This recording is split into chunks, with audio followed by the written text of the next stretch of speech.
You started, Amy? All right, we're live.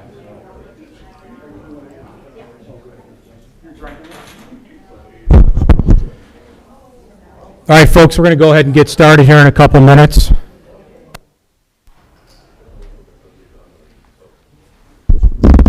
Hi, Pat.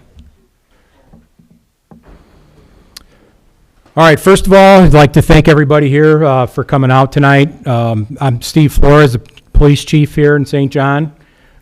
Just wanted to let you know also we have people that called to ask if we were going to be live streaming the meeting tonight. So we are live streaming. That's why I'm going to kind of stand in front of the podium here. That way the folks at home could hear us and hear what's going on. And if you have a question, we're going to do a question and answer part of it later on in the meeting. Or if you have a question during one of the presentations or one of the slides, just raise your hand and we'll be happy to try to answer that the best we can. So again, I just want to thank you for showing up tonight and those that are watching live stream. This is something that I wanted to do since I became chief in 2000. However, with COVID and everything, kind of put a damper on that for a couple years. And then last year we were thinking about doing it and just with everything going on. So and I didn't want to do it in the summer with people being gone and on vacation and so on and so forth. So we waited to this year to the spring before school lets out and people start going on vacation. So, and basically all the purpose of it is just to let the residents get to know us, what we do, you know, kind of the things we're seeing here in St. John, some of the crime trends, some prevention tips for people, things that are going on here, how we operate, how many officers we have, so on and so forth. So hopefully you find it informative. I know there's a lot of things that we're going to cover, so I'm going to try to get through it. And we have a guest speaker that's also going to talk a little bit about gun safety, and we'll go from there. So at the end of it, like I said, if you have questions that about one of the slides, feel free to ask and we'll answer it, or you can wait to the end and we can do it then. Also, we have some handouts here. I have my business cards up here, which we're going to talk about the handouts. And if anyone wants a free gun lock, feel free to take one or two of them if you want it. So, so we'll go ahead and get started. All right, just kind of an overview of the police department. Again, myself is the police chief. My deputy chief is David Demeter. He's here, right here. It's my deputy chief, Dave Demeter. Our patrol commander, Dave Rubicki, is back there. Yeah, hiding. So he's in charge of all the officers that work the street and patrol. Coordinates with the two sergeants that we have. Between him and the two sergeants, they run our patrol division. We have two detectives in our detective bureau. For many years, we had one. I was a detective for quite a few years, and I was the only detective up until I think it was like 2013, somewhere around there, 2014. And we ended up getting a second one because of the amount of work that I was getting for one detective. It was way too much. And then also I was constantly on call 24/7, 365 days a year, being the only detective, so that was rough. So we finally got a second one, and they stay busy. They got their work cut out for them. I mean, there's times that it's slow like anywhere else, but for the most part, with the town growing the way it is, we're just getting busier as every day that goes by. So also, before I move on, I just wanted to thank the town manager, Joe Wizawati, for being here today. I should have did that at the beginning, sorry. And we have one of our councilmen, Brian Blazak's, here as well. All my officers that are here, Jennifer, thank you. Roger and Amy, thank you for being here. So I appreciate it. Should have did that at the beginning, so sorry. So again, moving on, we have, like I said, two patrol sergeants that are in the patrol division, 4 corporals, and 2 school resource officers, which are one at Lake Central. He's there permanently. And then we have one that floats between Coling, Pfeiffer, and Clark. So most of his time, I mean, he's at Clark because he stays pretty busy as well there. it's a big school. There's special needs students there that he helps take care of, and he does a great job with them. So we're hoping, in the future we can expand our SRO program, not only with Lake Central, but some of the private schools like St. John Evangelist or Crown Point Christian there in the gates of St. John, because that's a big school. They've got like 900 students there. So it's not much smaller than Clark Middle School, because I think they've got like 1,200 kids in there. So it's not much smaller than that. So, and they're expanding. So that's a big school. So hopefully we can figure something out with that. So moving on, we have 13 patrol officers, which includes 2 canine officers. Officer Shane Adams is one of our canine officers. He's here tonight as well. So later on, if you have any questions about the canine or how that works, he's here. I'm sure he'd be happy to answer any questions about that. And our second canine officer is Neil Olson. Shane actually, he had a canine partner match that I'm sure a lot of you saw. Regretfully, we had to put him to sleep a couple weeks or a week and a half ago, whatever it was, because he had a disease that basically he couldn't move anymore. So Match did a lot of great years with the police department, worked his tail off, no pun intended, but he was great. I've never seen a more aggressive working dog and somebody that wanted to go out and work every day more than that dog. And I had one myself. I was a canine handler for about 8.5 years. And that is the most dedicated canine team I've ever seen in my life. So he now has a new partner, Storm, which he's about as big as I am. He's huge. So we're happy to have him, and he's a new pup on the department, so he's doing a good job, and the two of them are as well. Like I said, Officer Olson has Raider. How old's Raider, Shane? He's 3, maybe? 3.5. Yeah, 3.5. So they both have German Shepherds. They take the dogs home with them. They live with them at home. And when they're at home, they're a pet. When they're at work, they know they're at work, and when it's time to work, it's like you flip a switch and they're ready to go. So it's a nice thing about them. So they're both great dogs. They stay busy with them. They do a great job for us. We have one reserve officer. He's our reserve commander, O'Leary. He's in the audience tonight. So him and I basically got sworn in together as reserves back in 2001. So he's been here ever since and does this for free. He comes out on his own time. He does a lot of the bike runs for the people that, the organizations that have bike runs, Christmas in the park, festivals, you name it. Anytime we have a special event, Joe's there, and we're happy to have him. So he does a great job at that, and we keep him busy. And then we have 5 civilian employees, which 3 of those are clerks that work the front window. So if you come to our station to get an accident report or a police report for whatever reason, those are the ladies that greet you. So there's 3 of them that work that window. And then we have 2 civilians, which is my administrative assistant, Amy, and our training coordinator, Roger. So those 2 are the 2 employees that work in the administrative side of it with us as well, too. So, and they all do a tremendous job. And then finally, we have 1 animal control officer, and it should be 2, because tomorrow actually we have a part-time one that starts, which is needed because our animal control officer, again, by herself, and if she gets a large case or has animals in there, she's here every day on the weekends. So if she has animals in there, she doesn't get a day off. So it's nice to finally have somebody to help her out. So he's starting tomorrow, which is good. So here on this slide here, the population I put on there, and I put this in here for a reason for the calls for service, so you can kind of see as years have gone by how our call volume has gone up. However, there's a little caveat to that. From 20 to 21, the call volume actually dropped. and because of COVID. Everything was shut down, things weren't going like they normally are. So you'll see in the next couple slides how from 19 to 20 to 21 our calls have dropped, and 22 it went up.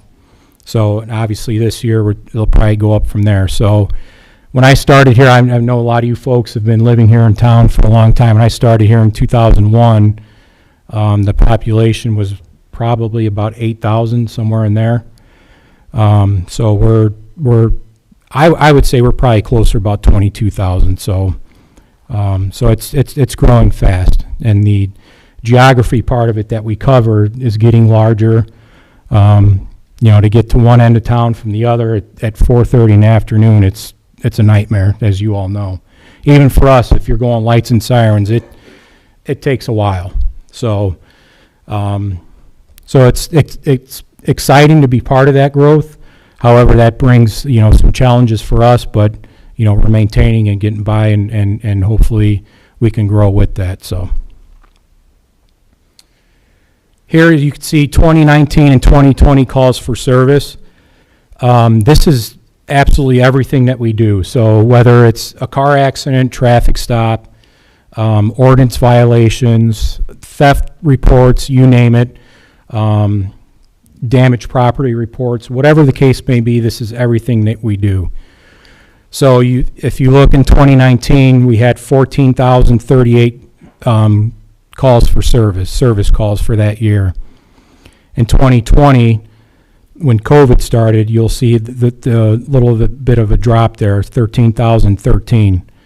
So, and then it kind of breaks it down by percentage. So we'll leave that up there for a second so you can take a look at what we do and what we respond to.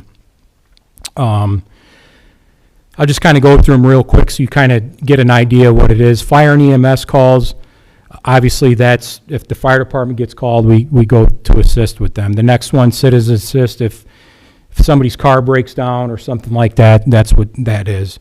Juvenile problems is kind of self-explanatory. Thank God we don't have much of the next one, murder and homicides. Ordinance violations, incidents related to persons, that could be, two people getting in a fight, there's some kind of a battery case or something of that nature. Property damage, if somebody gets something at their, like a mailbox damage, something like that. Any traffic related, that could be accidents, traffic stops, whatever. That's why that number is a little bit higher. And then not classified as basically just anything other than that. So again, just kind of see the total numbers there, how you see a little bit of a drop, and then we'll go on to the next couple years. So you'll see in 21, same categories, we dropped all the way down to 10,856. And then the following year, in 22, last year, we went back up to 15,124. So it's a pretty big jump. So that's when things started kind of getting back to normal.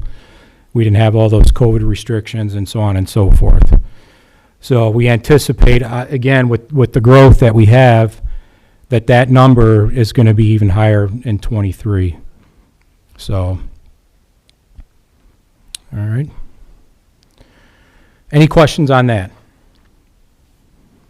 All right, so some of the things that we do that we're affiliated with, obviously there's task forces and so on and so forth that we belong to. So the first one up there is Northwest Regional SWAT. We have several officers that are part of that SWAT team. It's a multi-jurisdictional SWAT team.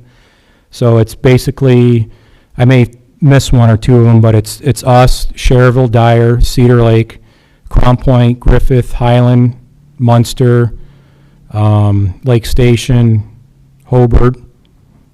Did I miss anybody, Dave? Lowell, they're new on it. I think that's pretty much it. I think that's all of them that I covered. So basically, each one of those departments put officers on the SWAT team. There's certain criteria that these officers have to meet, physical standards and so forth, to be part of that team. So how many operators are there now, Dave? Yeah. With the new process, we're going to be close to 60 total. Okay, so there's 60 operators soon to be once they go through this new process. So they stay pretty busy. They're an active team. They're a great team. I would put those guys up against any SWAT team in this nation. They're good. They know their stuff. They train all the time, so they do a great job. Our Commander Rabicki, he's kind of one of the commander team leaders, if you will, of the team.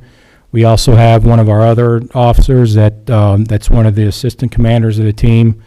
So they do a great job. So the next one is the Northwest Indiana Major Crimes Task Force,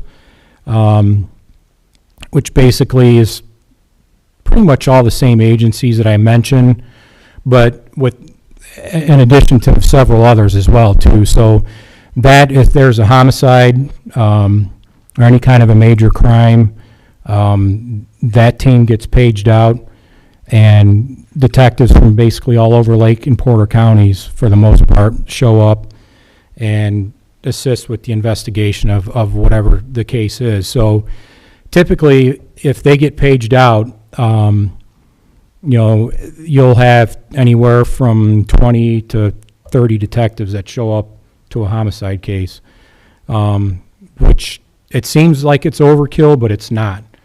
There's so much work that goes into a case like that, from interviews to canvassing neighborhoods. There's just a gamut of stuff that needs to be done.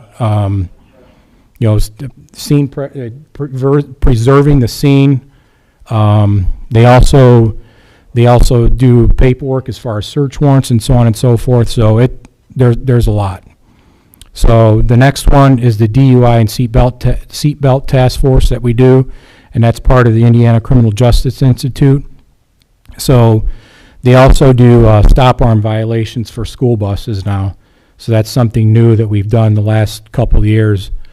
So basically, they're looking for compliance for driving under the influence. They're looking for people driving drunk. Seatbelt drivers, make sure people are wearing their belts when they're driving. And again, obviously, the stop arm situation, as you know, it's increasingly getting bad. It was a couple of years ago in southern Indiana or eastern Indiana, there was a young girl that was hit and killed by a car from a car that went around the stop arm for the school bus. So that's all paid through the either state or federal. So our officers work those grants when they're off duty, and they get paid by the state or the federal government to work those task forces. So it works out. The next one is the Domestic Highway Enforcement, which is the DHE or HIDA, which is the High Intensity Drug Trafficking Agency, which is part of the DEA. So the federal government loves their acronyms and their little short 3-letter words. So, but that is basically ran out of Crown Point, and what that is anything drug related, any cases that large scale cases. They work basically this whole area in Lake County, and the highway enforcement. We have a couple officers that are assigned to that, and again, that's all on their off time, paid by the federal government for them to go out there and try to stop drug trafficking. So we have a couple officers that work that detail as well too. Nice thing about that is we've had several cases where they seized a lot of drug money, and a large portion of that money, once it goes through the court and they seize the money, that comes back to us. So, and we can use that for equipment, training, and so on and so forth. So we've gotten, I would say since we started this, I'd say we've gotten over probably close to $200,000 that we got from working that. So it's helped out quite a bit. And then the last one there is the CIT officers, which is the crisis intervention officers. So we have 2 officers on our department, particularly one of them, he's a certified therapist. So he went to school for it. He's got his master's degree for it. So when we hired him, with all the mental health issues that are going on today, we had to take advantage of it. So he put together a program to to where now, you know, you always hear where we should be sending mental health people to some of these calls with the police. You hear that over and over again. Well, that's exactly what he does. And he has the training for it. He deals with families that need assistance or people that need assistance. He reaches out to them and contacts them. And it's been a big benefit. And there's a family here tonight that he's actually reached out to and helped out with, and it works out great. He does a really good job. So, so he also is starting a program. He's trying to do one county-wide. So there's a training that's going to be coming up in May to train other officers to do what he does throughout all of Lake County and Porter County. So it's going to be held at our academy. So hopefully we can get more officers trained to respond to them kind of calls. So, and it's just more and more, it's more prevalent. The need is there. So it's worked out well. Any questions on that? All right, so just kind of going through a couple other things, some of the things that we talked about. Our records clerk, like I said, we have 3 of those that work the front window in the lobby, which is Monday through Friday, 8 to 4:30. The second Saturday only of each month from 9 to 1. So basically what they do is they're there for if somebody needs a crash report, police report, or if somebody walks in and needs assistance from an officer, you know, they take care of that and get an officer in to do that. The fingerprints, gun permits, things of that nature. So that's why they're there. After hours, since we went to the consolidated dispatch, we don't have somebody there in that room 24/7 anymore. So if somebody shows up at 11 o'clock at night and all our officers are out on the road, or we're on a call, and there's no one at the station, the doors are locked, there's a call button next to the door there that you hit that and it goes directly to our dispatch center. So a dispatcher will answer on that intercom and basically ask why you're there, what you need, you tell them what you need, and then they can dispatch an officer to the station to take care of whatever it is that you're there for. So which I'll talk about the dispatch center here in a minute. It was nice having somebody there 24/7 and somebody that was there from our town, but unfortunately it's the law that changed that, which we'll discuss here in a little bit. So also they take care of, you know, the town dumpster. If somebody needs that, they register them in, sign them in, and they can use the dumpster here by the salt barn. Next is the 911 center that I was referring to. So anytime you call 911, the 911 call basically, depending if it hits one of our towers, goes to Crown Point at the Lake County Government Center. Occasionally, if your phone's hitting off a tower, if you're close to the state line, your phone may hit off a tower and go to an Illinois agency. So that's why they'll pick up, and then they'll transfer it over to here, hopefully, and they send it to the right place, because sometimes they always don't. So yeah, that's where it goes there, and everybody in Lake County is part of this 911 Consolidated Dispatch Center, with the exception of Cedar Lake and Cherryville. So they still operate their dispatch center out of the Cherryville Police Station, and the 2 of them are together, which is, they call that Southcom. So when you call 911, there's a pro Q&A, which is question and answer. So has anybody here had to call 911 in the last few years, and they ask you 1,000 questions? Do you get frustrated with them? A little bit? Okay. Yeah. So how come you didn't raise, that's my wife, how come you didn't raise your hand? She works at the bus barn, so she has to call there a lot for certain things, and she gets mad because they ask her 1,000 questions. And so she yells at me for it, so which I have nothing to do with. But anyways, there's 2 things. They have a call taker and a dispatcher. So the call taker, once you call 911, takes all your information, and at the same time is kind of entering that into the system, and then a call pops up. So then the dispatcher gets that call, reads the call notes in there, and then we'll send whatever, it's police or fire, EMS, whatever the case may be. So that process, me personally, and I could probably speak for all our officers in here, at times we don't care for the process because there's a delay. There's certainly a delay sometimes when those questions are being answered. I get why they do it. I understand it. But to me, it's like, ask them later, get somebody en route, then start asking the questions. Because every second counts, and we know that. So, sometimes we have some issues with that, but it's gotten a little better since the 911 center started. At first, it was a nightmare. It was an absolute nightmare.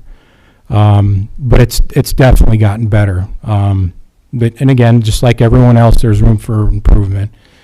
So then once they dispatch the call, we'll ask the dispatcher, can you give us a description of the car? Well, she'll say, well, let me contact the call taker and find out what other information she has. So they kind of got to go back and forth, where in the old days, our dispatcher was on the phone with the person and talking directly to them, and there wasn't that delay. She could just ask them right then and there. If we had a question, she could ask. So that part, we miss that, but again, it's gotten a little better. So hopefully it just continues to go that way. So, and again, that has nothing to do with us. We get your frustration if that happens to you, because sometimes we do too. And there's a lot of question as far as when you need a police officer. Basically, if you ever need a call for service from us, no matter how minor you may think it may be, call 911. That's just how they want it. That's the way they do it now, because a lot of times people just want to try calling our station a non-emergency number. Well, nobody's there, or somebody's not there all the time. So if you call that number at 9 o'clock at night, you're not going to get an answer. So the easiest thing to do, again, no matter how minor it is, if you need a police officer for anything, or fire or EMS, just call 911. Because once they do that, then they generate a call for us, and then when we get back to the station, it's there, then we can fill everything out that we need to. So that's the easiest way to do it, again, no matter how minor it is.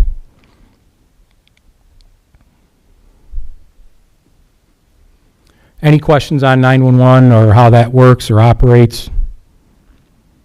Also, along with that, real quick, is, yes? You can. Yeah, you can. I'm glad you brought that up. Yes, you can now. That's something that's fairly new. So if somebody's breaking in your house and you can't get to a phone, or you want to be quiet, you don't want them to hear you, you can text 911. And our dispatch center should get it. Somebody will get it. And hopefully you could just text whatever it is that's going on, where you're at, your location, and then they can direct it to wherever it needs to go. So yes, that is something that's fairly new that you have the option of doing. Thank you for bringing that up.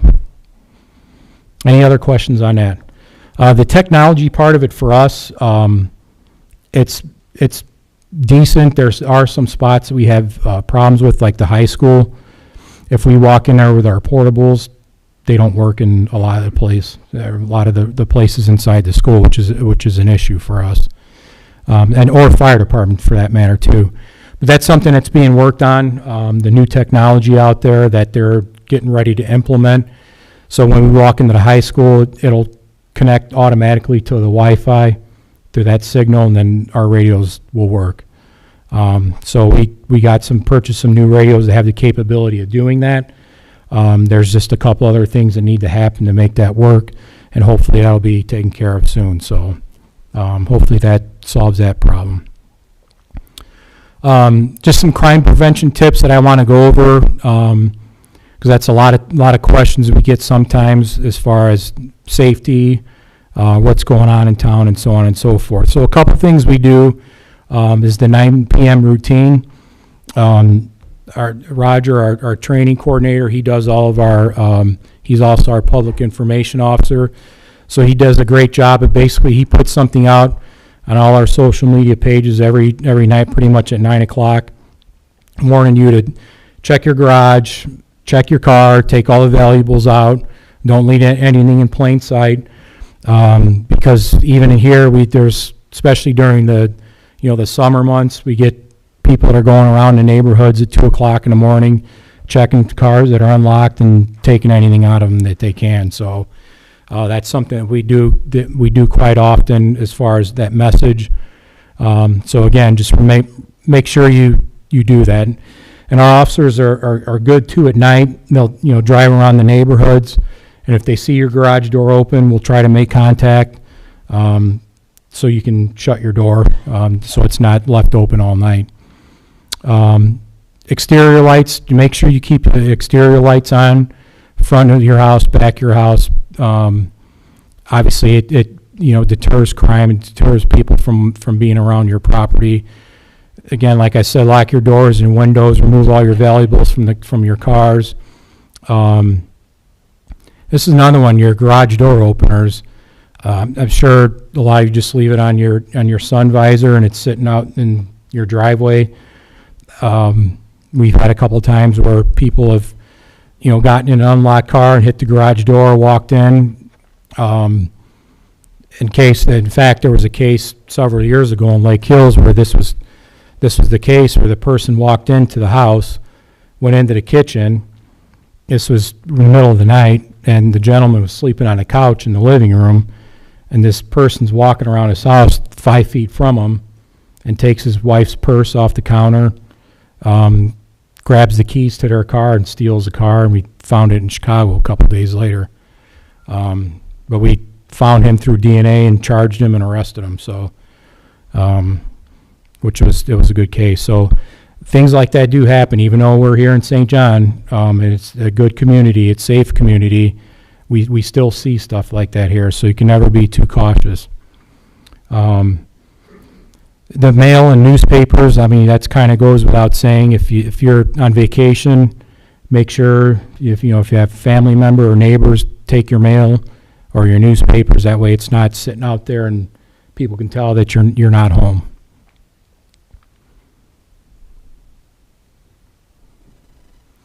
Just some more kind of prevention tips.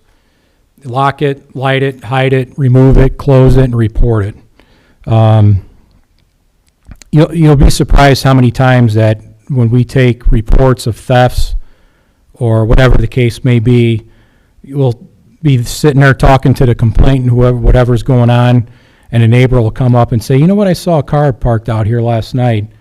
Looked kind of strange. I didn't think anything of it, and I didn't want to bother you guys, so I didn't bother calling. Well, it's probably the person that was breaking into your neighbor's house. So bottom line is, just don't ever hesitate to call us. That's why we're here. Don't ever think you're bothering us. That's why we're here. If you see something that doesn't look right, you guys know your neighborhoods even better than we do. So if you don't see anything that looks right, call us and tell us. So that way we can send somebody out to check it out. So don't ever be afraid to do that. So I put this up here purposely. This is a case we had here in town that somebody left their car unlocked, and this person got inside of it and stole a bunch of valuables out of it. You guys see what's in his hand there, in his right hand? He had a pistol on him. So these people are not afraid to shoot. So if you come outside and start confronting them, they'll shoot at you. They shoot at us. Things are a little different now. So if you ever encounter something like this, or you hear something or see somebody out there, I know it's human nature to want to confront them. I get it, but you never know what they have on them. And nowadays, you're getting some of these kids with these carjackings and car thefts. I'm sure you've heard about that. We get that here in Lake County too. And to combat that, being that we're so close to the state line here, that does filter into our town here and a lot of the towns that border the Illinois. So we do a countywide saturation patrol a couple times a month, and it's basically almost every agency in the county, especially the ones that border Illinois, that were out there looking for stolen cars, robbery suspects, carjacking suspects, and 9 times out of 10, they're going back to the city. And that's where they're coming from. In fact, a couple of years ago, when we were out working one of these saturation patrols, there was a group of them from the city that went all the way out to Demont at a car dealership out there and stole 4 or 5 cars, and we're heading back to Chicago. Well, our group was out. There was probably 30 of us out that night, and we intercepted them, and there was probably 3 or 4 cars that we ended up getting in a chase with them, and the youngest one was 12 years old and had an ankle monitor on. So, and it's more and more, and they're getting younger and younger and bolder. So, whatever you do, like I said, don't confront these people. Just call us right away. Get us en route, and do the best you can to get a description of a vehicle or what they're wearing, what they look like, what direction they went. If you can see a plate number, then great. If not, don't put yourself in any harm trying to get it. But again, this is stuff that we're encountering here in St. John, so it does happen, so be careful. Any questions on that? So this is a big one that we get a lot of fraud cases, a ton of them. It seems like almost every day we get somebody that comes in and files a fraud report because their personal information's been compromised. So it happens all the time. And these people get so creative, by the time we figure out what they're doing, they've started something else and starting to figure out different ways of scamming people. So just know who you're dealing with. Don't give any information to anybody that you're not expected to be dealing with. Any bank information, personal information, I can't say that enough. There's the credit cards. Those are compromised a lot because people will call and give you some bogus story that you owe the IRS money and you better, pay $500 now or go get Green Dot gift cards at Target and pay the IRS. The IRS is never, ever, ever, ever going to ask you to pay them with Green Dot gift cards. And believe it or not, it happens. I had a case when I was a detective, and I hope she's not in this room because I'm going to talk about her here for a second. It was a young lady. She was in her mid-30s, a couple young kids. She was at home one day. I think she was a stay-at-home mom, where she got one of these phone call scams, and they got her to go to Target and get Green Dot gift cards. So after she wiped Target out, she went to Walmart. She wiped them out. After she wiped them out, she went to, I think, CVS. So by the end of the day, she had given these people their entire savings of $35,000. Wiped them out using Green Dot gift cards because she owed the IRS money. So needless to say, when her and her husband came to the station, he was fit to be tied. I felt bad for her, but in the same token, it's like you got to be smarter than that. But he was obviously not very happy. So anytime if that happens, they're going to send you letters, send you notices in the mail. They're never ever going to call you and ask you to pay over the phone. And same goes for NIPSCO, things of that nature. Utility companies, if something, they're never going to ask you to do something like that.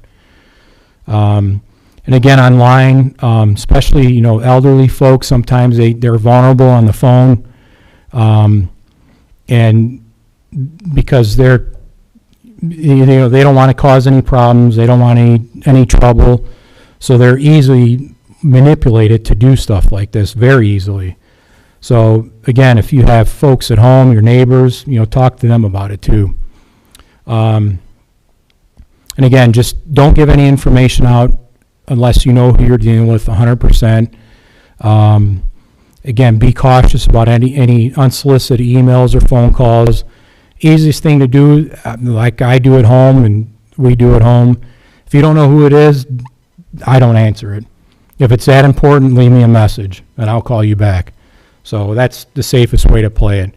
And if you do answer it and it's somebody trying to scam you, just hang up. They may try calling you 10 more times, but just ignore it. Because finally they're going to get tired of calling you and move on to the next one. So, and think about it, if these people call 100 people a day throughout the day and they get one person to give them 10 grand, it was worth it. It was worth it. So they're not gonna stay trying to bother you if you keep hanging up on them or ignoring them. They're gonna move on to somebody else and try to get somebody else. And obviously the bottom one, if it seems too good to be true, it probably is.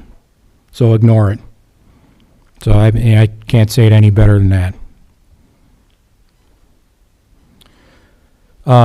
Again, it's a good idea to check your credit regularly, get reports, and those are the 3 credit bureaus there. If anybody wants to copy those numbers down, or you can look them up. Or if you get scammed, it's a good idea to report that to them. That way they can flag your name. And if somebody tries to open up an account that's not you, that's not authorized, they won't be able to do it. So, so yeah, those are the main 3 there if you want to take their numbers down. Next. So this is another big one. This time of year we start getting a lot is the roost burglaries, which is the distraction burglaries. These are especially huge with the elderly. So I'm sure you've heard it about before or seen it before. Kind of a way they do it, for instance, there'll be we had an elderly gentleman in town here, was outside doing some yard work in his yard. Van pulls up with 3 or 4 people. They come out of there with yellow traffic vests on, or make it look, with a hard hat on or something.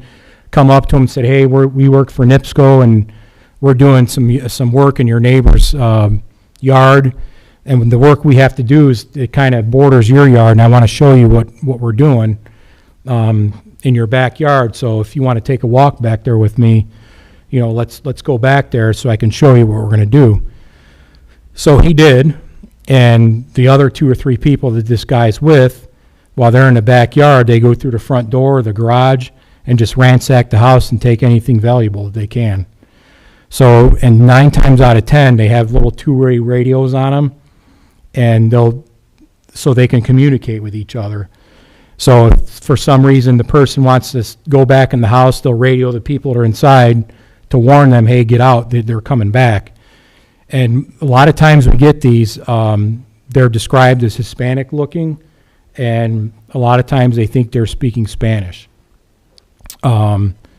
which a lot of times they're European descent is what it is.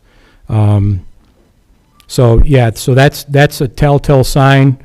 And again, if you see anything like that, or if you have neighbors, or if anybody confronts you outside that you're not expecting, don't ever lose sight of them. Don't ever leave your house empty or open or unlocked, or don't ever let them get you away from that open door. Again, they should have credentials on them. Most of the time, you're going to expect somebody coming to your house if you're having any kind of work done. So you should know about it. For instance, for our town employees, or people that solicit here in town, they got to get a permit through us, and they'll have a badge that they have to wear that identifies them. We do background checks on them before we allow them to get that permit. So look for things like that. And if you don't see anything like that, something's not right, again, call us. Or if they come to your door, don't ever open it, because sometimes they'll force their way in. And they may push somebody down, which we've had that happen several years ago. So just try to talk to them through a locked door. A big one, again, the home repair scams are the big one, whether it's a roofer or a utility worker or some landscaper, whatever the case may be. A lot of times they're in nicer vehicles, so sometimes you wouldn't suspect it, or they have their pickup truck with ladders and all kinds of stuff in the back to make it look like they're legit contractors, or work vans, and most of the time they're unmarked. They don't really have anything on the doors, or sometimes they do. And when you look up the company, it's not a legit company. So just be on the lookout for that. And again, education is the big part of it. Educating yourself, educating your neighbors. And if you see anything that doesn't look right, again, call us. And with those, if you can go back one more. With those, if you can get a description, get one. If you can get a plate number, get one. However, a lot of times they'll switch the plate on it, so when you run it, it comes back to something different, or an address that you look up on Google, or whatever the case may be. After you investigate, it's an empty lot somewhere. But a lot of times, those plates are shared, so you can kind of tie some of these crimes together if you can get any information like that. So again, don't get them to get you outside or away from your open door. It's kind of going on here. Again, call 911. Keep an eye out for your neighbors, for your people around you. Any suspicious people walking around or you don't recognize that doesn't look right, again, please call us. That's why we're here. All right, here's a big one, traffic complaints. I'm sure everybody does a speed limit by your house. They don't blow any stop signs. They obey every single traffic law, right? So that's what we like to hear, so we don't have to go over this slide. Yeah. So this one, the traffic complaints, we get it. We understand. We're doing our best to take care of this. Again, with the town growing as big as it is or as fast as it is, I mean, there's much more traffic than what it used to be. There's a lot more people around. There's a lot more cars, a lot more subdivisions, a lot more streets. So we understand it. And we're doing enforcement out there every single day.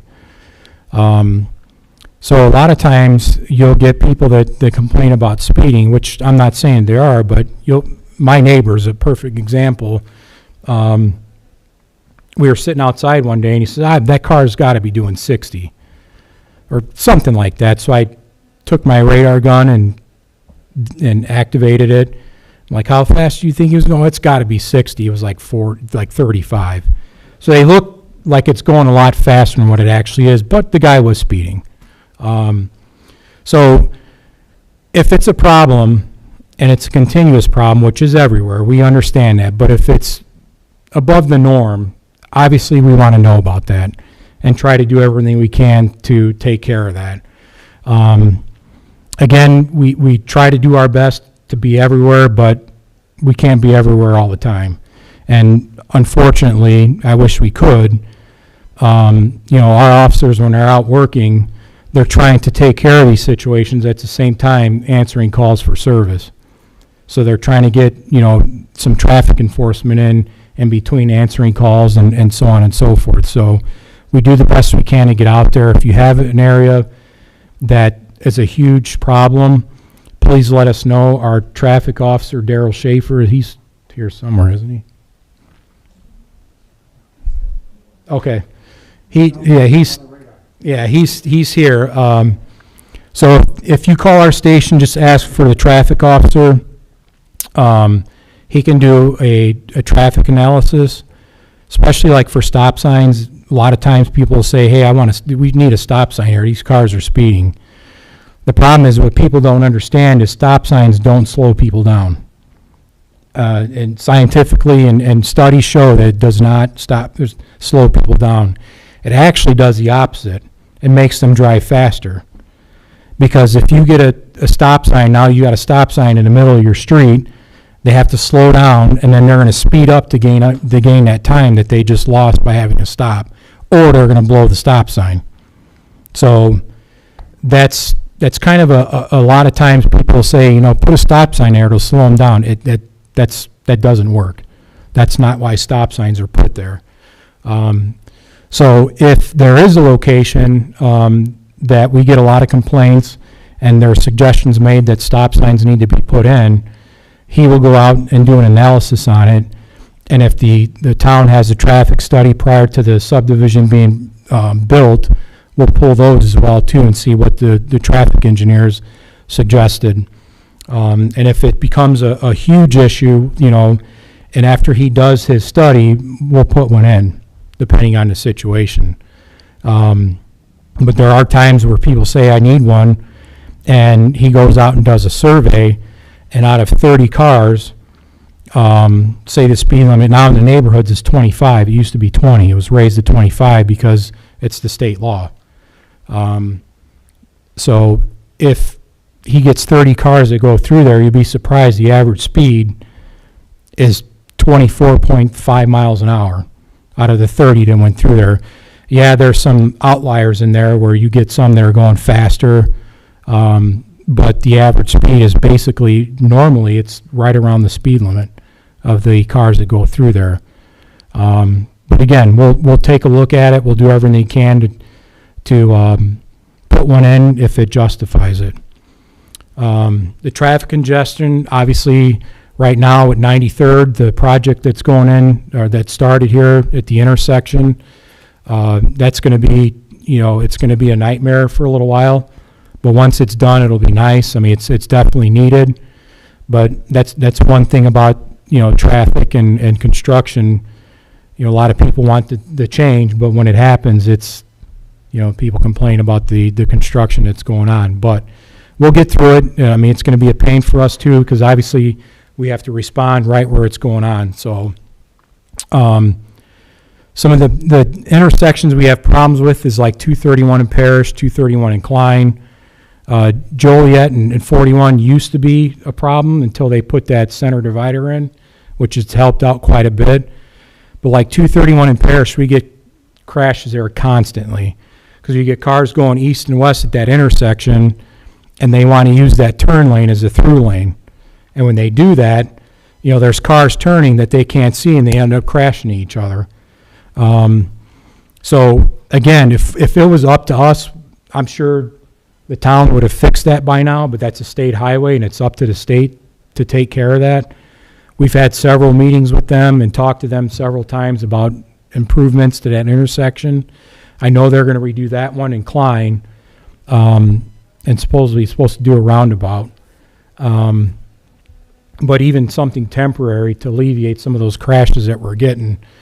So we're doing the best we can. Again, we have officers that are there watching it when they can get to it. But that's just something that you're in that intersection, just be very careful there. And there's, a few others out there too. So another complaint that we get quite often is the out-of-state plates that are in town and sitting in driveways. So we have Officer Schaefer that, goes through the neighborhoods and takes care of that. And I think this is him here. Oh, no. Oh, yeah, it is. We were talking about you. Where were you? Oh, okay. So that's Officer Schaefer. He takes care of our traffic stuff. So he goes through the neighborhoods and checks and for compliance. Sometimes the out-of-state plates are registered to a company in Illinois. So if the person owns a business in Illinois, they're allowed to have Illinois plates on their vehicle. But obviously, if they move to Indiana and their primary residence is in Indiana, they got to get that changed to Indiana plates. So we do go out and check those and try to get people in compliance, which he's issued.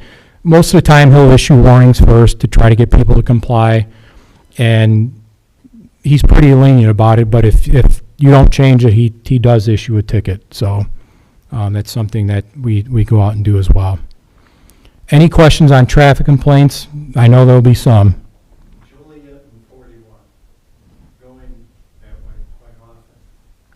You come up to the corner because it's at an angle, you look, and there's usually something blocking your view to the two lanes. By the tire shop? Like that, whatever. Yeah. Yeah. Is there something, isn't there some kind of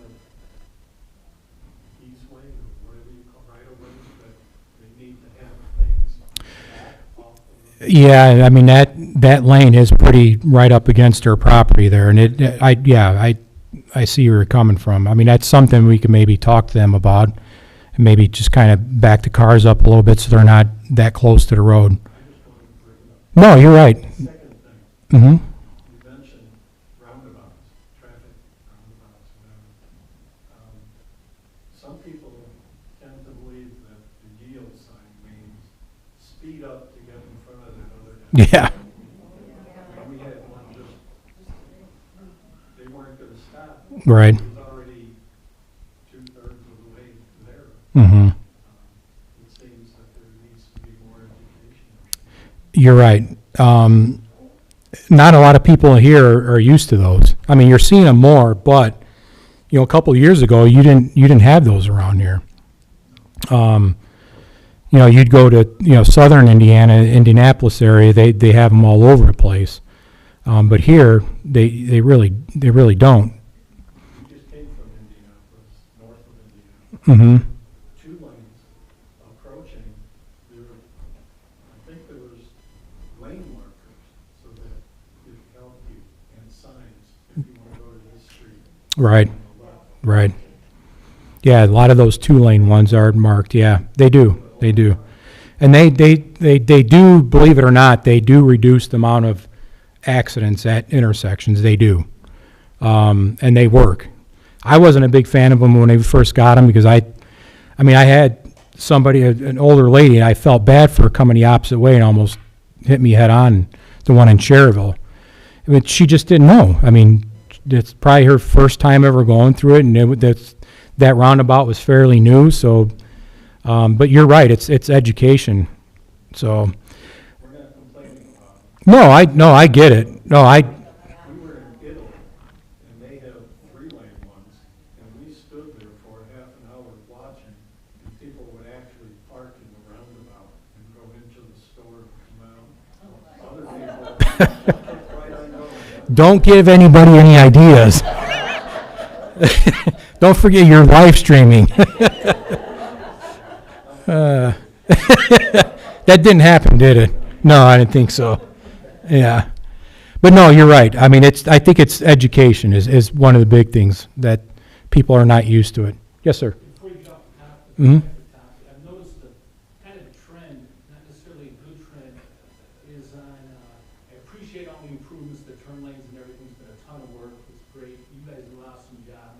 You've been here 26 years, obviously a lot more traffic. The trend I've noticed is you'll see a yellow light and it's 1 car, 2 cars, sometimes 3 cars going through that light, and the last one is usually going through a red light. Right. And I know, we live in Homestead Acres, so we're right by 97 by the McDonald's, and you'll see these trucks coming from southbound, and that light is red, and they're flying through. And I know it was like those Z-Force trucks, Mhm. semi-garbage trucks. and Right. stuff like that. My wife used to call the company over and ask them, but, I mean, my wife drives, if the light changes yellow, she's gonna stop, and I'm telling her, you gotta look at your back mirror so somebody doesn't hit you. Right. So that's kind of a trend that's headed in the wrong direction. I don't know if that's something to be addressed or. Yeah, for sure. Yeah, we could definitely take a look at that, and that's things that's why we're here, to take care of things like that. And also, that was one of the other things that we got some complaints on is a lot of truck traffic coming from Illinois down 101st in Calumet.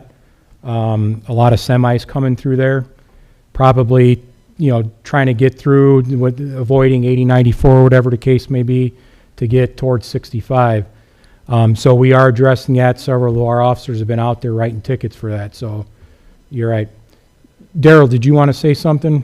Yeah, so I have been noticing that in 97, that's why I feel, sometimes I'll sit in it, used to be a lane, that is not no more, that stripe, I'll sit in there black out, just to see if I have somebody doing that, so, yeah, we have noticed it, so, just to let you know, we have noticed it. It's to the point, as we're going perpendicular, I'll wait a couple seconds to make sure somebody's not going through. Right. Thank you. So yeah, if you have any legitimate traffic complaints, I can give you Daryl's home phone number.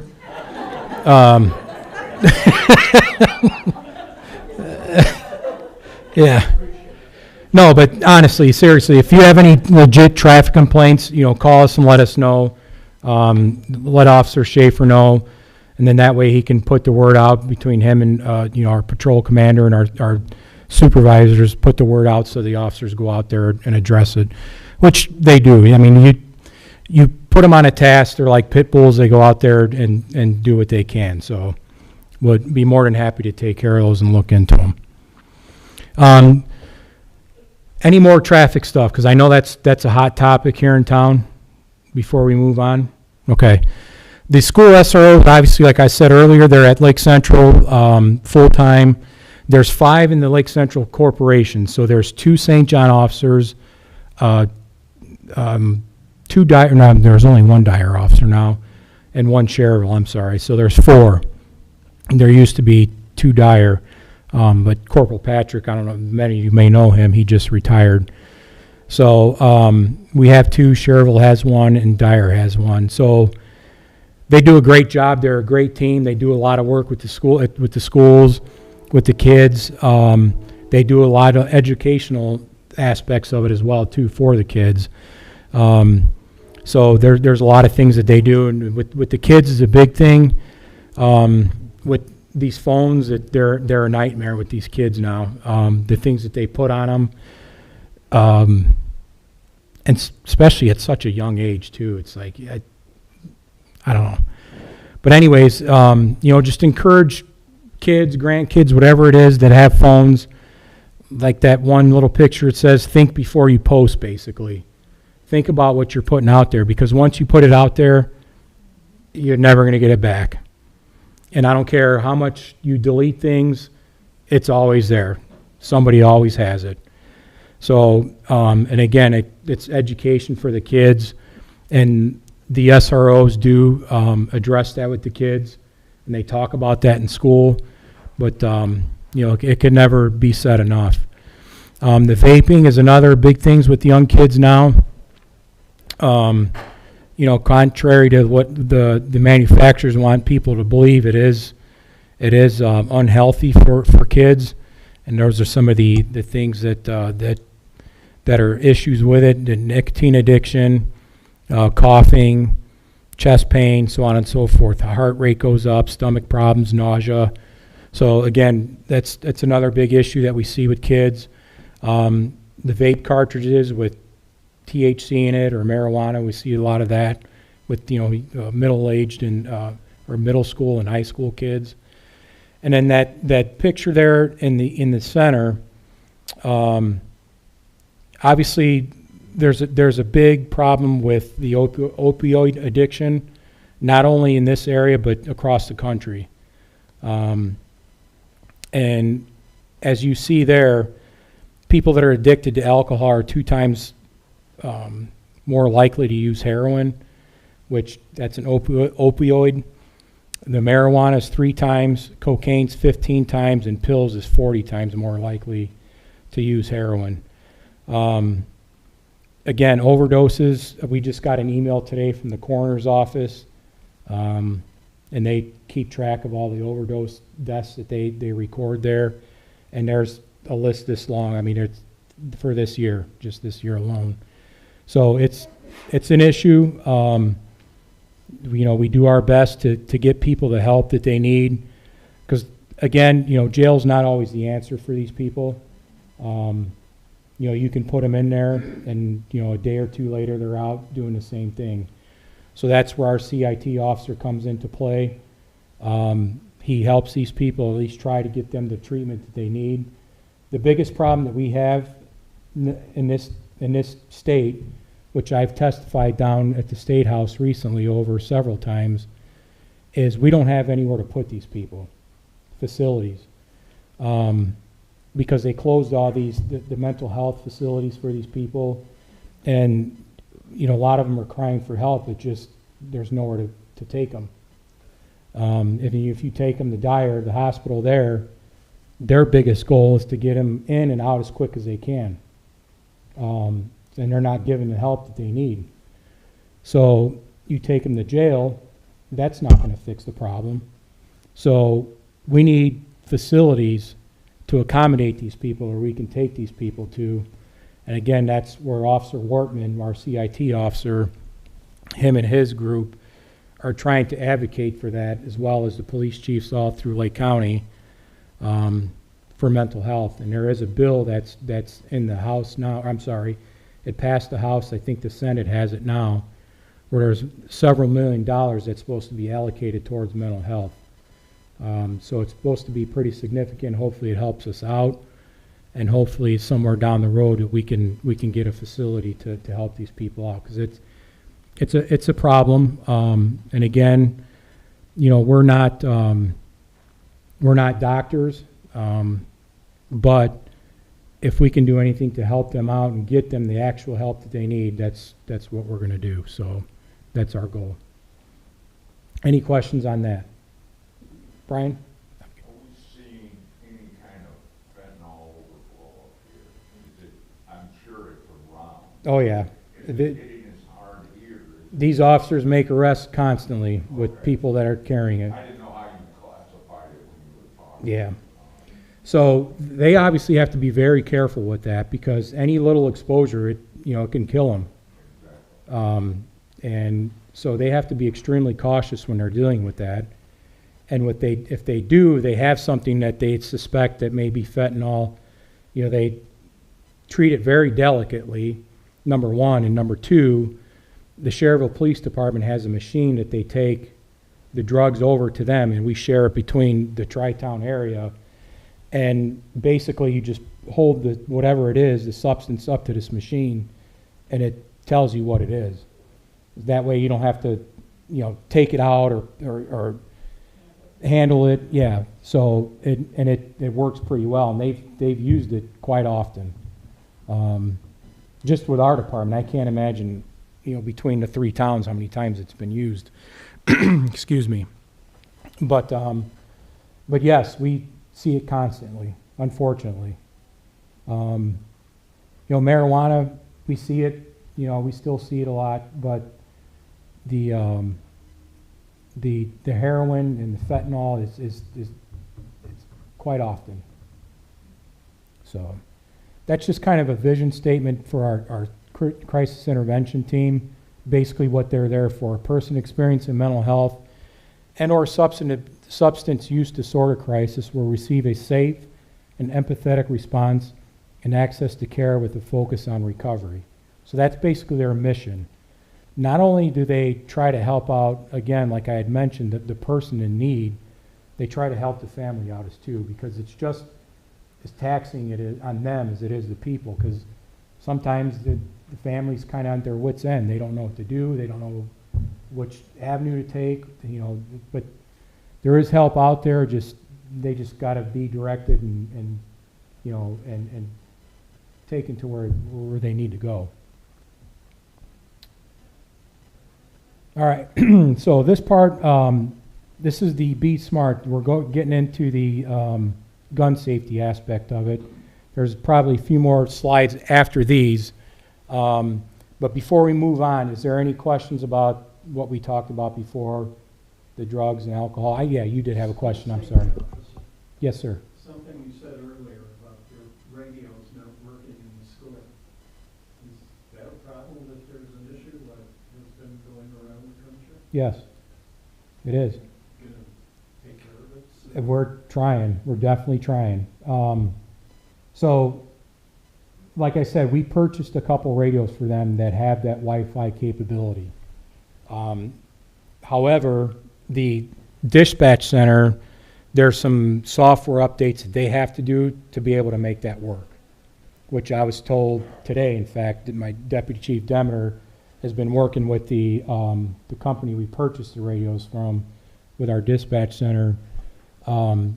So hopefully that'll be soon. We don't know exactly when, but from what he's been told, it's going to be very soon.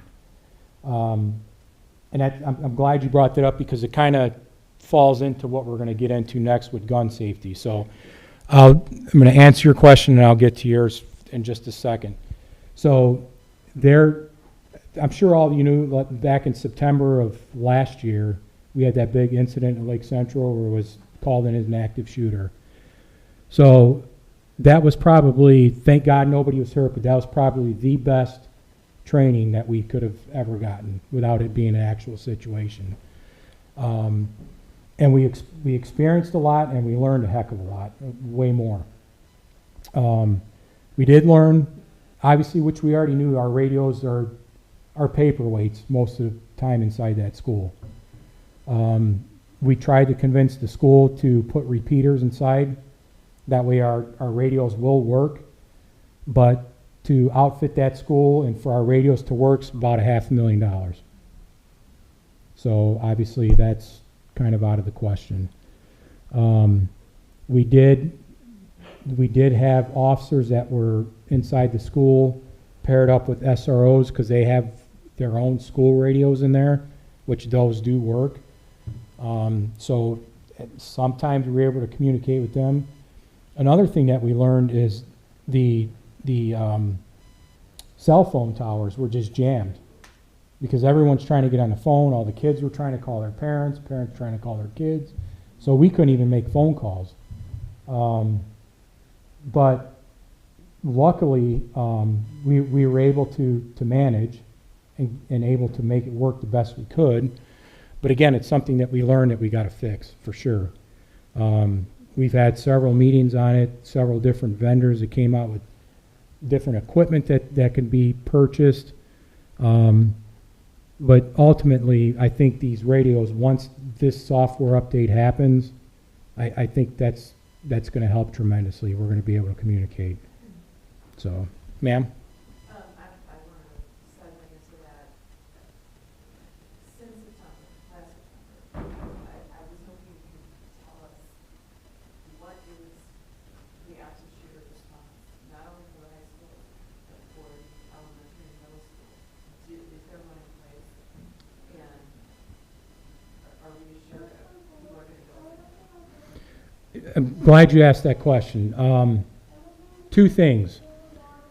Number one, obviously I don't want to go into detail on how we respond, okay, because we don't want a bad person to figure out what we're doing. But I can assure you, and I can probably guarantee you, that every single one of us in this room wouldn't hesitate for a second. We're going in. We know that, we understand that, and we wouldn't do that. That's bottom line. We train constantly for situations like that. Not only amongst our department, but other departments, we train together. And our response is, every single one of these trainings is we go in and eliminate the threat immediately. So whatever it takes, you know, a lot of times people say, oh, how are you going to get into school if the doors are locked? Well, if I got to drive my car through the door, and every single one of them would do the same thing. They'll crash their car through the door if they need to get in. They'll get in. And they're going to go in and take care of business and eliminate the threat. And to think back off of what Chief Flores was saying, that the day in September, we had an officer on scene in less than 40 seconds. That's school SRO. So that's why it's huge to have those, because just like the one in Tennessee, you know, that shooter was going to target another school, but what stopped her from doing it is there was a school resource officer in that school. So she picked the other target for two reasons. One, she went there. She was a student there. And two, she knew there was no school resource officer there, and there was nobody there immediately that's, you know, to take her out. But however, those officers in Tennessee responded exactly how we would, and they did a tremendous job.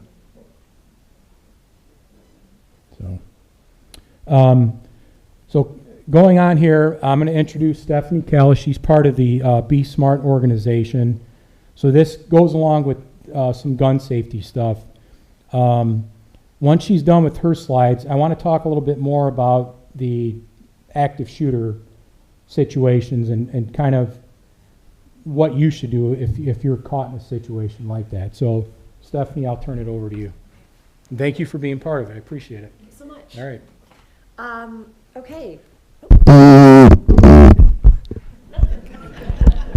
Perfect way to start. Okay. Hi, everyone. I'm Stephanie Kelly. I am a local St. John resident, a mom of a 3-year-old who you might have seen toddling around, and about 9 weeks away from a second. And I'm also the local Be Smart lead. Be Smart is it's a program that was developed by Everytown for gun safety for parents and other adults who are interested in helping to drive safety with kids and guns, and just make our world and our communities a little bit safer. So I wanted to share a little bit about the Be Smart program today. I was sitting there in the wake of Nashville at my desk, and I saw the Facebook post from Chief Flores, and I called him up and I said, hey, what would you think about, just doing a little gun storage, a safe gun storage presentation? And he said, very graciously said, I think that's a great idea. Let's do it. Well, you can come to the next town hall and present this.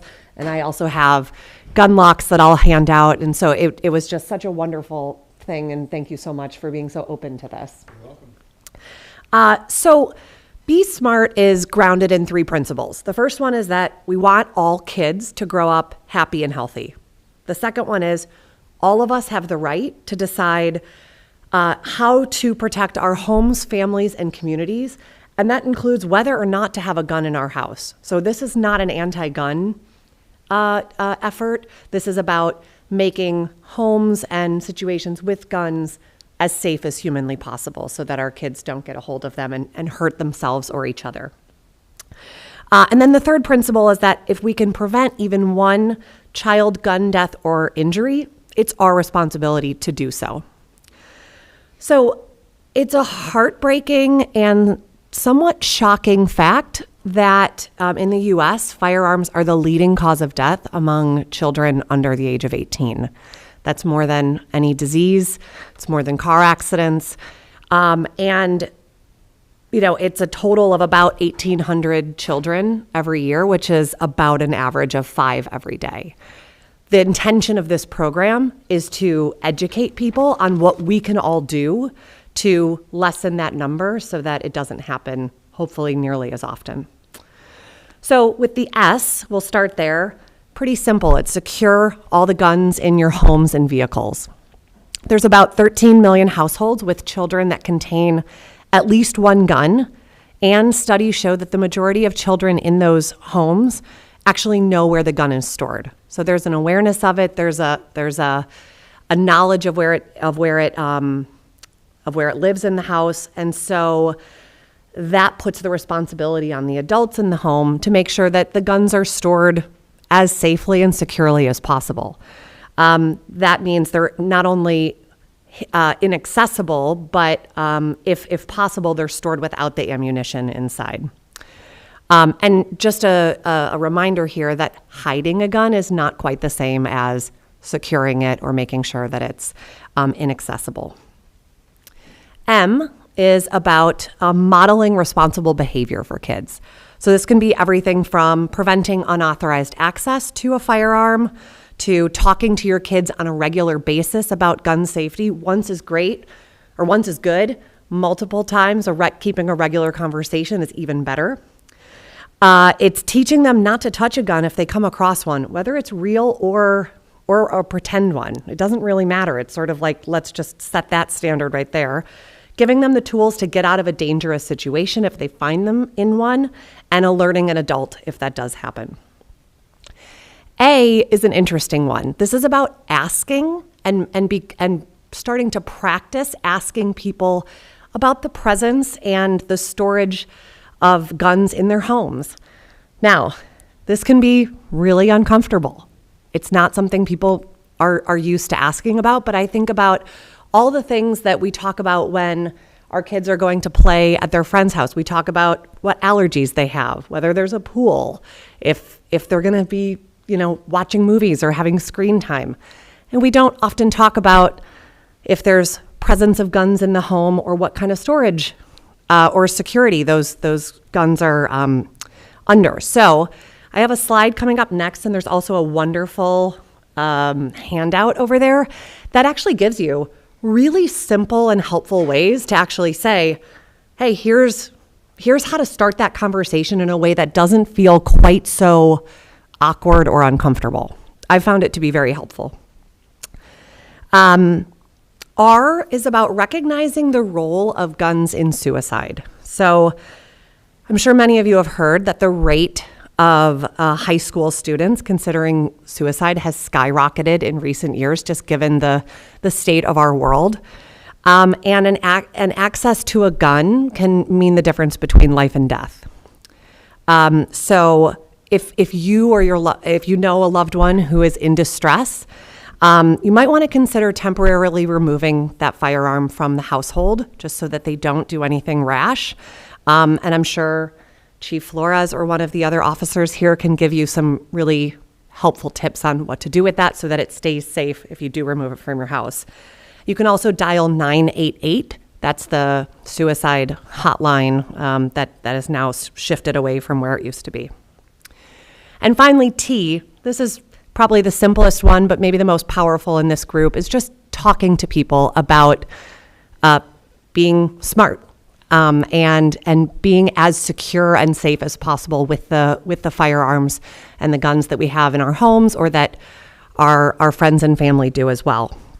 This was a very abbreviated version of this presentation, but if you're interested in having us do a presentation for your group, reach out to me. I'm happy to do that, or if someone on my team can do that as well. We have tons of literature that's all backed by research, and we'd be happy to do that. But really sharing this message is the way that we see to ultimately save lives and make our world as safe as possible for the kids that are growing up today. So if you could take a few moments tonight on your way home and think about, who could I tell about this? Or who could what conversations do I need to have when I get home tonight? I think this can really make a difference in the world. The next couple slides this one is just a quick little intro into how to have that somewhat awkward conversation or that potentially awkward conversation. And like I said, there's a handout up there that has probably 5 or 6 more scenarios in which you can bring this type of thing up in a way that doesn't feel like, oh gosh, why is this person asking me about this? It's much more organic and natural. And when I've brought it up to people, I was admittedly very nervous to do it and not super comfortable with it. But the response that I got was oftentimes like, thank you so much for asking. Like, I'm so glad that you're asking about this. I never would have thought to do that, but I really appreciate you doing that. So I've gotten more good feedback than bad. And then the second slide is just ways in which you can actually be more secure at home. So there are lots of different ways. There's 6 different examples of ways of storing firearms at home, varying degrees of security, varying cost structures. The one thing I wanted to kind of dispel is that there's oftentimes a belief that putting guns into safe storage is going to slow down the access that you might have if you need it with an intruder or something. And what studies have shown is, especially with some of like the biometric locks that exist out there, it doesn't actually delay it that much. And the benefits outweigh the cost in that way, because you're able to rest safely knowing that no one who shouldn't have access to this is going to get it. And yet you can still have really quick access if you were, God forbid, to need it for something. And then if you go to the next one, these are a couple more affordable solutions to gun storage. And the only point I want to make on here is that as your children get older, you might want to consider reevaluating the storage options and the security options as they age up. Kids tend to get smarter as they get a little bit older. They get a little craftier, and some of these things are geared towards like the I guess, bare minimum way of protecting the people around you. So, yeah. Any questions on storage, gun safety, be smart?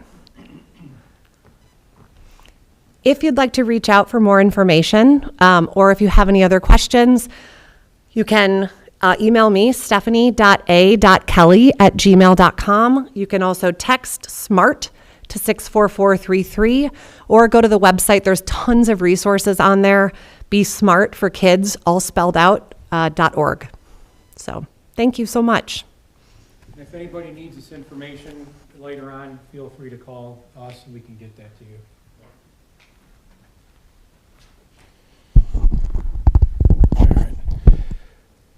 So basically, the end of the presentation here, I just have some photos and stuff that I want to go over. First, the far right picture, that's Canine Match. That's the one that we just had to put to sleep there, cuddling next to the fire at home. So wanted to throw that in there. We got the 9 p.m. routine also in there. One of the important ones there is the top left, the school bus arms. When you need to stop. So obviously a 2-lane highway, vehicles in both directions must stop. If it's a multi-lane paved across the road, vehicles in both directions have to stop. However, if there's a barrier similar to south of Cedar Lake on 41, they have that grass median there. So if there's a school bus going south and you're going north, and it's got its stop arm out, you don't have to stop if there is that barrier there. But the other two, you do. And there's a lot of question too, like at an intersection, what you should do at an intersection if the bus is stopped there. I always say, if you're asking, then just stop and wait. So until the bus is gone. Don't guess whether you should or should not go. Just stop and wait. So, that center picture there is our SROs during prom. They put a car that's crashed out by the school that was involved in a DUI crash from a prom night of people out drinking, kids drinking. So it just kind of gives them the message that don't drink and drive and don't drink and keep themselves safe. And that's just the picture on there. The left is just a picture of one of our squad cars with the new decals on it. These are the school SROs, with the exception of the little guy in the middle. That's Jerry. I'm sure he's going to like that. Yeah. No, we love Jerry. He's great. But starting from the left is Corporal Moffitt. He is the SRO, the full-time SRO at Lake Central. Next to him to the right is Officer Kissinger from Dyer Police Department. He does Kaler, Bibbich, and what's the other? Protzman. Yeah. So those are the schools that he takes care of. He also does a lot of the planning for the active shooter drills for the schools. In fact, we just did a big drill at Clark. I'm sure a lot of you heard about it. So we do that once a year, and we change different schools. So even our elementary schools, we do them at those schools as well too. So he does a lot of the planning for that. Again, in the middle is Officer Patrick, or Corporal Patrick, he retired. Next to him, to the right, is Officer Burton from Cherville Police, and he takes care of Grimmer, Watson, and Holman. Those are his schools that he's responsible for. And then the far right is Officer Staymate. He's the one that's at Clark, Coling, and Pfeiffer, and he's one of our officers here in St. John. So there's talk that maybe they may replace Corporal Patrick to bring them up back to 5. We're hoping so, and then we hope, in the future to expand on that as well, too, on that program. As you all know, it's well needed, so. And these are just some of the community events that we do throughout the year, and some of the other things that we do. We have our radar trailer that we put up in areas where people call and complain a lot about, speeding. We also have the pole-mounted one there that you see in the top there, kind of in the center. We have a couple of those that we deploy throughout the town. Those are the ones that if you call Officer Schaefer at home, he'll be happy to help you out with that. But we try to get those out as much as we can, especially during the summer months as traffic complaints go up. So we, hopefully down the road, we can maybe get a couple more of those because they help out. And then some of the other ones are like at our open house or a swearing-in ceremony. The bottom left there was the Toys for, not Toys for Tots, but Shop of the Cop, I'm sorry. They're at Target that we do during the holidays for Christmas. Then Officer Sandaker at the bottom right there visiting schools. So we like to get into schools and just interact with the community, interact with the public. And in fact, the top from the top left, the second one over with Commander Rubicki, that was one of I think that was a drill that we were doing at Lake Central that day. So we do a lot of community stuff with the schools as well. So you see our big guy there with Officer Sandaker. That's Officer Olson. He's the tall guy. He's our second canine handler. In the middle there is Officer Adams with Canine Match. The bottom there is just some of our officers when I think those two got sworn in, I think. That's what that's from. And then the top left there is Corporal Jacobs and Commander Rubicki receiving some treats, which we all like in case you want to bring any to us. So...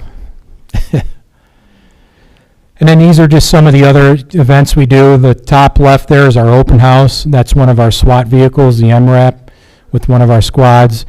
There's Officer Adams with his new partner, Canine Storm. The top right there, we have our Star Wars crew that comes out when we do the Stuff the Squad event for Toys for Tots, which is a pretty nice event. We get a lot of toys for the kids. The bottom left is Officer Olson with Raider. I think that was our open house. Just a couple more pictures of our squads, and then the Stuff the Squad with the trunk full of toys. Again, stop right there. There's a Sergeant Lukasic, Corporal Moffitt, Officer Hickenbottom, and Officer Adams. Man, my eyes are getting bad. But anyways, they're at the high school talking there. These are just other open house pictures. There's All-American Hero, Officer Schaefer there, receiving his award with Officer Moffitt and, Corporal Moffitt and Officer Staymate. And then the top left there was a police service that they do every September, police appreciation. And I don't know if you know, Officer Schaefer's the one that saved the kid that was drowning a couple of years ago.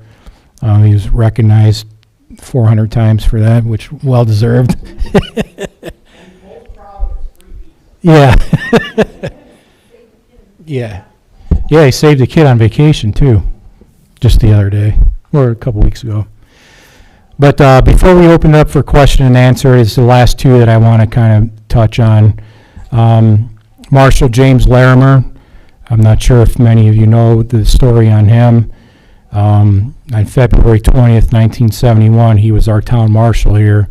He was shot and killed behind Coling Elementary. Kind of the backstory on that was there was two guys that escaped from prison. They were in a car behind Coling Elementary School sleeping. I think it was a custodian that called the police, and Marshal Larimer and Trooper John Strew responded. And when they got there, I don't know the particulars exactly how it happened, but one of the bad guys ended up getting Marshal Larimer's gun and shot him and the trooper and killed both of them behind Coling. So, again, it was a long time ago, but that stuff happens everywhere, unfortunately. And, of course, we have a picture of Canine Match. So I wanted to include those two in there just in memory of them, just so we don't ever forget them. So before we end it, I'm going to take any questions. I say, again, our officers are here. I wanted to keep it an hour and a half or a little bit over, but If you have any questions for me or any of our officers, we'll be happy to take them. Oh, the one thing I did want to touch on real quick, we talked about the active shooter thing. Just take a couple minutes. If you get caught in a situation like that, 3 things. Either you're going to fight, flight, or hide. So pretty self-explanatory. Anywhere is not safe anymore, whether it's a movie theater, a school, a church, it doesn't matter. These shootings happen everywhere. So the biggest suggestion I can give you is basically keep your head on a swivel at all times. I know we get complacent, us too. No matter where you're at, try to do your best to be vigilant in your surroundings and what's going on. And if you're ever caught in a situation like that where you've got to fight, use whatever you can, a chair, a book, whatever. And if you can get out of there and run and do it safely, that'd probably be your best bet. But again, just being diligent and vigilant in what's going on and knowing your surroundings. So, any questions? Yes, sir. Dyer's experienced a little more crime in recent years, and I believe they have license plate readers up north. Is there any value, or in your experience, do you see value in having those, maybe some of those in town, be another assist for your officers? We do have some here in town. In fact, we have another set that we're getting ready to install anytime now. We're just working with the state highway to get the permits to put that up. But we do have them, and they work tremendously. We had a house, probably 4 months ago. I'm sure, I don't know if many of you heard about it. It was a house in town that was shot up. The house was shot 10 or 12 times. It ended up being the wrong house that this person was targeting. But the way we solved that case was with an LPR camera. So we identified who it was, got a search warrant, we got the gun. So that's how we solved it. So they work tremendously. A lot of times people are kind of apprehensive about them because they think that we're constantly watching them and spying on them. That's not how they work. Yes, they're running plates as they go by, but it's not like the officers are sitting there constantly reviewing what's going on. It gives us the ability, so say if you had a bank robbery or whatever and you have a plate number, you can put that into the system. So if any camera throughout the county, because there's hundreds of them now throughout Lake County, if it passes one of those cameras, it alerts the officer and lets them know. So they're a great investigative tool, not only for the detectives, but for the patrol officers as well, too. So they work great. So, yes. This is in regards to what you were saying about both the radio, the radio question that the gentleman over there had. Is there anything we can do as constituents or members of the St. John area to help you advocate for the funding that would get those radios updated? Yes, I suppose you can. The issue is the technology now. It's for instance, the radios we just bought are like $5,400 for one. And if you were to get the top of the line radio, they're like $10,000 for one radio. So they're quite expensive. Where when I first started, the portables that we were carrying were $500-600. So I guess it costs a lot. I get it. You can't really put a price on it, the safety, but yeah, it's not only us, it's countywide that it's a problem. So we're working on it, doing the best we can. I would guess the thing you can do is just push the legislatures to get more funding for officers for communications. Okay, so it'd be the legislators, and not the school board? I'm just trying to figure out who to call. Yeah, you could I would say that the state, being that they may forced us to do this, that would be where I would go. Is if you're forcing us to be part of this communication system, you know, these small departments, you know, fortunately here in St. John, you know, we're pretty well off, you know, and our council's good to us, and, you know, we get equipment that we need, but if you get a department that's got 3 or 4 or 5 people with a very small budget, at $5,000 is a huge swing of the hammer for them. So if they're gonna force us to do that, then the state needs to fork over some money so we can comply with it. Any other questions? Go ahead. Gun safety. Did I read correctly that Indiana passed a law about no permits? Yes, yes, Is that for what they call, what, concealed carry? correct. So in the state of Indiana, you don't need a permit to carry a handgun anymore. No. Yes. For us, it's not. And for several different reasons, obviously. Number one, we don't know who's got a gun, who's able to have a gun. If the person doesn't have a criminal background, we have no way of knowing now. So there's some challenges for us, obviously, that we're faced with. We fought hard against that. The Indiana State Police, the superintendent fought hard against it. We testified at the State House against it. However, it still passed. So it's very challenging for us because now if you're a convicted felon and carrying a pistol, there's so much more red tape that we have to go through to find out if you should even have it. Supposedly, they're supposed to be coming up with some kind of a database to where we can easily find that out now, but it's still in the works. So it definitely is a problem. Do you still need a license from St. John? Or? You can still get one, and I would encourage people to still get one. But yes, you can still get one through St. John. You're welcome. Any other questions? Got us here, folks. Go and ask. Yeah. I know. Go ahead. Just a comment. Thank you for having that daily blog on the website. He's the man that does it, Roger. Thank you. Yeah. But yeah, anytime, you know, we have information that we want to share, whether it's me, or, you know, our administrative staff, our patrol officers, you know, if we want something out there, they work with Roger, and he does a great job with it. And we want to do our best to keep the public informed in any way we can, and be there for them and do what we can do to keep the community safe. So getting it out there and getting the message out there, and, you know, is just a little part of it, but it helps. I just want to ask the Nextdoor app, which I use a lot. It seems like it's more neighbor-friendly. Mm-hmm. Any way the department could post like they do on Facebook on the Nextdoor app?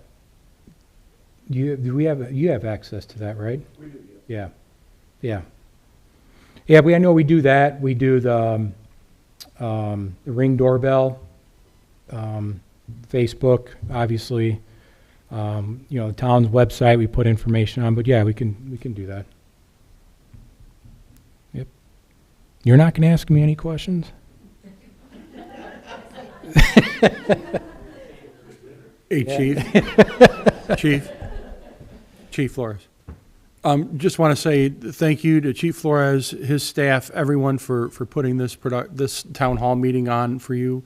I really appreciate everyone coming out tonight, and I just want to say thank you to the chief, his staff. Let's give him a round, if you would. Thank you.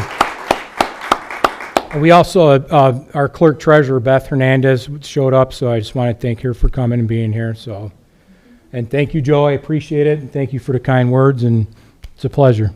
Yeah. And we'll do this again in the future. You know, as things go on and time goes on, you know, hopefully we can do one every year, a couple every year, whatever the case may be. But at any time anybody has any questions or something comes up, you know, give us a call. We'll be more than happy to help you out or answer any questions. And thank you again for being part of this. We have the handouts here for the Be Smart. My business cards are there, and also there's gun locks there. So if anybody wants one or two of them, please help yourself. So thank you, and I appreciate you all coming out.